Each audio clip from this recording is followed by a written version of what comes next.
बात हम करेंगे नरेंद्र मोदी के शपथ ग्रहण की भी। तस्वीरें जैसे जैसे आएंगी हम आपको दिखाएंगे टाइम्स नाउ नवभारत पर। लेकिन एक चर्चा का विषय दीपिका जो बना हुआ है कि चुनाव के नतीजे आने के बाद इंडिया गठबंधन की तरफ से फोन गया था, नीतीश बाबू से बातचीत हुई है, उन्हें प्रधानमंत्री पद की शपथ तक दी, प्रधानमंत्री पद का लालच एक तरीके से कह सकते हैं दिया गया।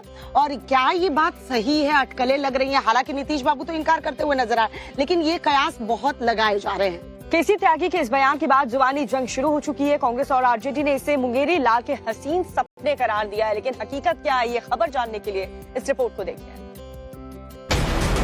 एनडीए सरकार के शपथ ग्रहण के चंद घंटे पहले जेडीयू महासचिव केसी त्यागी ने जो शगुफा छेड़ा, उसने सियासी गलियारे को चौंका दिया। जो इंडी गठबंधन के नेता नीतीश कुमार को संयोजक बनाने के लिए तैयार नहीं थे, उनके प्रधानमंत्री पद के ऑफर आए।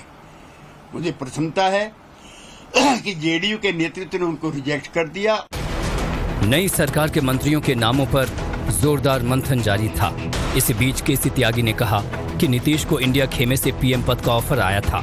इसलिए सवाल उठा कि क्या ये बयान सरकार में मनचाही सियासी सौदेबाजी के लिए दिया गया है। सवाल ये भी उठा कि जेडीयू क्या अंदर खाने पलटी की रणनीति पर भी साथ साथ काम कर रही है। केसी त्यागी के बयान पर बीजेपी ने तो कोई प्रतिक्रिया नहीं दी, लेकिन इंडिया गठबंधन खुलकर सामने आ गया। जेडीयू कह रही है कि नीतीश कुमार को प्रधानमंत्री ऑफर मिला हुआ था इंडिया अलायंस। अरे सुनिए, किसने दिया था ये इंडिया ऑफर?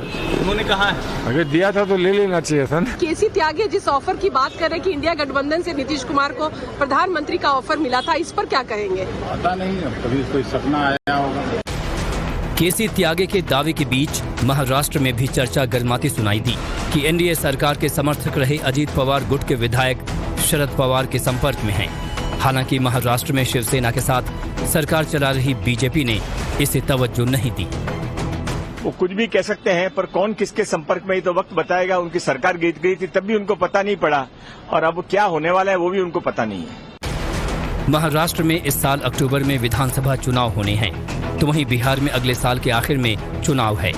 2024 के चुनाव नतीजों को देखते हुए दोनों राज्यों के चुनाव इंडी गठबंधन के साथ बीजेपी के लिए भी बड़ी जोर आजमाइश है। इसीलिए सवाल उठ रहे हैं कि क्या बड़े खेल के लिए दोनों राज्यों की चुनावी बिसात अभी से बिछाई जाने लगी है।